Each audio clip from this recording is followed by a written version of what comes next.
I thought I would pop on real quick and just show you how I make homemade cornbread.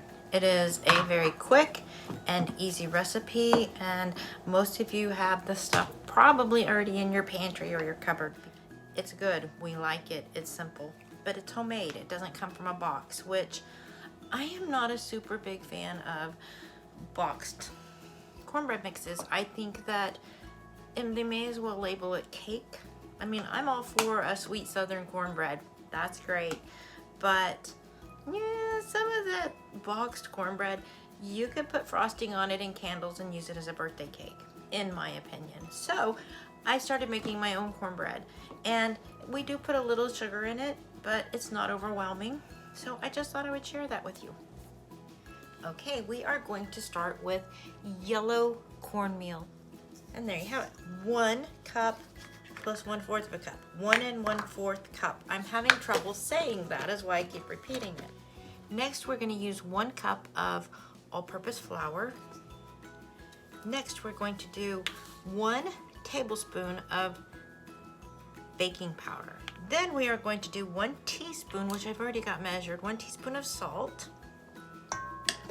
This recipe calls for 1 to 3 tablespoons of sugar. As I do 1, and then I do half of 1.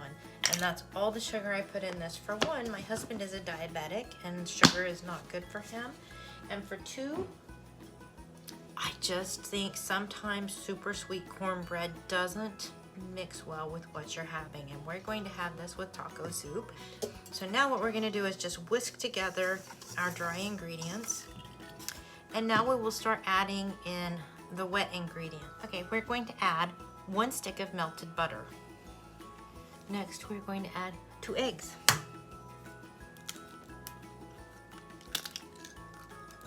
Okay, and now we are going to add 1 15-ounce can of sweet cream style corn, which is another reason why we don't need a whole lot of sugar, because we're adding some sweet cream style corn to that. And now we get our whisk and we're gonna stir.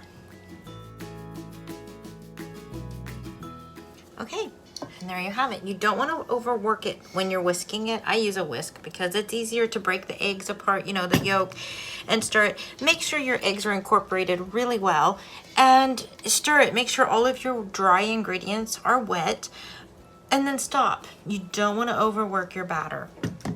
And I had to call in the expert cheese cutter. At your service. Because this recipe calls for half a cup of shredded cheddar. Plus, we're going to need a little extra cheddar for the topping of our soup. That's right. So here we go. He's chopping up he's shredding the cheese. Dun, dun, dun, dun, dun.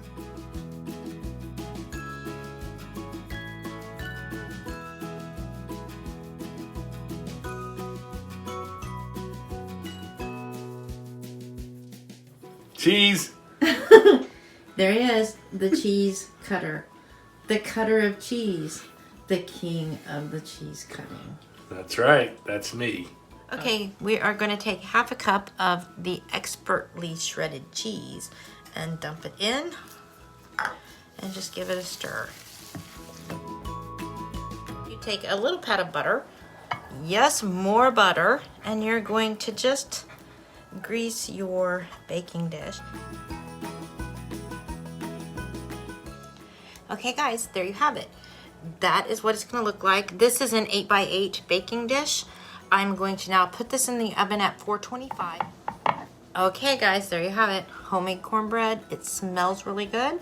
I think it's going to taste really good. And that's all there is to it. It's so simple, and you probably have everything you need in your pantry right now. Thanks for watching, guys. Hi guys, it's Sadie here, and I just wanted to say I hope you will like this video and subscribe if you haven't already, and leave some comments, because my mom and daddy love comments. Oh, and don't forget, ring that little bell too, so you'll always know when we upload a new video. Bye!